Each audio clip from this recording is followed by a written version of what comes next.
Magandang araw mga ka-part-time. Welcome sa ating unang vlog. Sa video nga na ito ay gagawa tayo ng pansamantalang galaan o rigging area ng ating mga alagang sisiw. Pero bago yun, baka pwedeng pakihit mo naman yung subscribe button at i-click mo na rin yung notification bell upang ma-update kita sa ating susunod pang mga video. Salamat! Let's go! Dito pala natin ikakabit yung ating ranging net paikot na may habang 100 meters. Yan.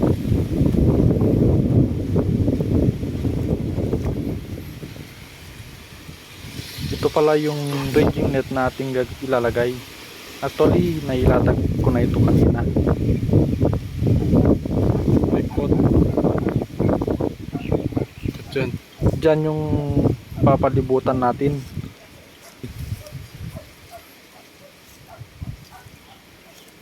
Ang ilalagay pala natin na net ay may taas na 9 feet at yung butas naman ay 1 inch.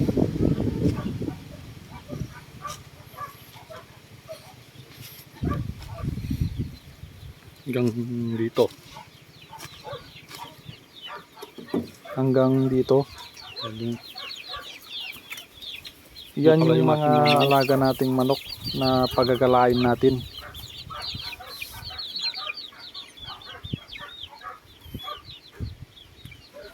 Alright, simulan na natin. Bago yan, gumawa muna tayo ng clip. Gumamit ako dito ng interling. Sobra yan nung gumawa kami ng kulungan nung nakaraan. Ang maganda sa interling ay matibay siya, matigas, di tulad ng alambre.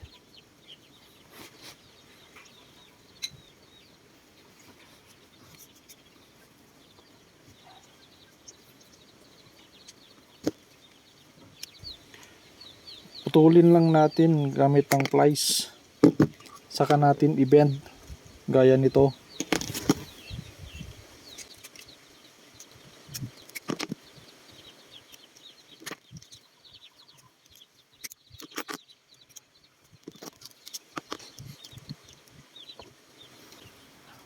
Kaya nga pala, ganito naman yung pagtanggal ng interling. Paikutin lang natin. Kusa naman itong natatanggal. Yan.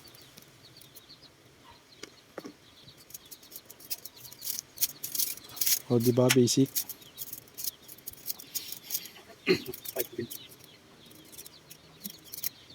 Paikutin lang natin ng paikutin. At ito naman na yung final output ng ating interling na gagamitin na pang clip sa ibaba ng ating ranging net. Okay, simulan na natin. Let's go. Linisin natin yung pang ibaba para maganda ang pagkalapat ng ating ranging net.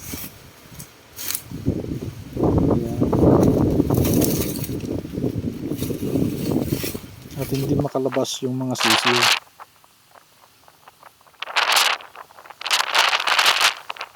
Dito nga ay naglalagay na tayo ng clip.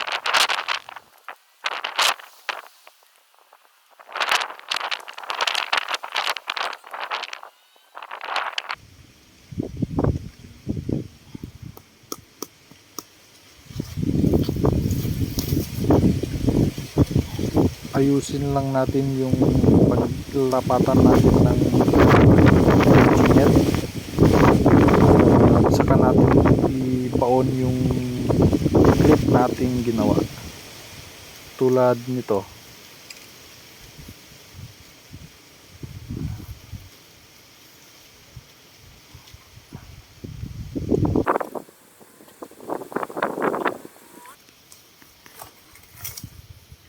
Kung mapapansin nyo ay hindi na tayo naglagay ng mga poste. Ang gagamitin na lang natin dyan ay yung mga puno na pagsasabitan ng ating ranging net. Total, dikit-dikit naman sila para iwas trabaho na din, less trabaho, less gastos na din. O di ba?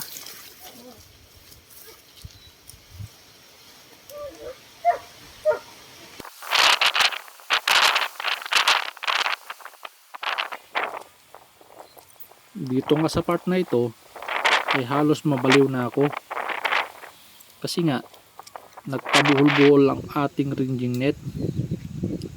Buti na lang to the rescue naman ng aking napakaganda at very supportive na misis, at may dala pang merienda. O di ba? San ka pa?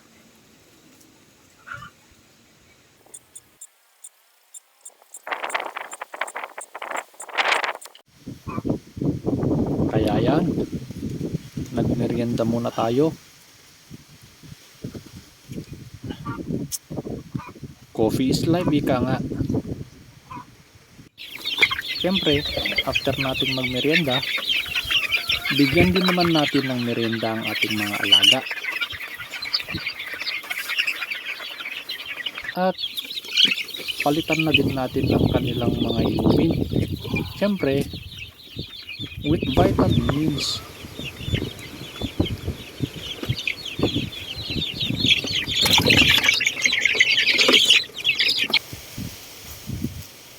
Back to work na tayo mga ka-part-time. Dito nga ay tinatali na natin ang pang-itaas na parte ng ating ranging net sa mga puno. Gumamit ako dito ng nylon. Siyempre, hindi gaano natin hinigpitan para hindi naman kawawa yung ating punong kahoy. Hindi ko na rin sinagad yung taas ng ating ranging net dahil sisiw lang naman ang ating ilalagay at hindi na nila kayang liparin yung ganyang kataas.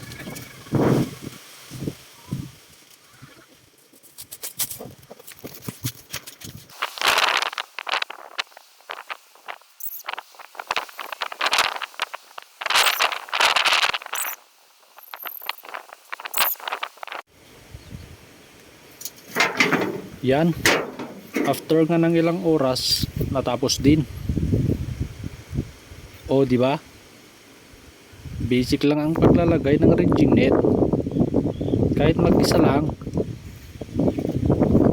Hanggang dito na lang muna tayo mga ka-part-time. Salamat sa panonood.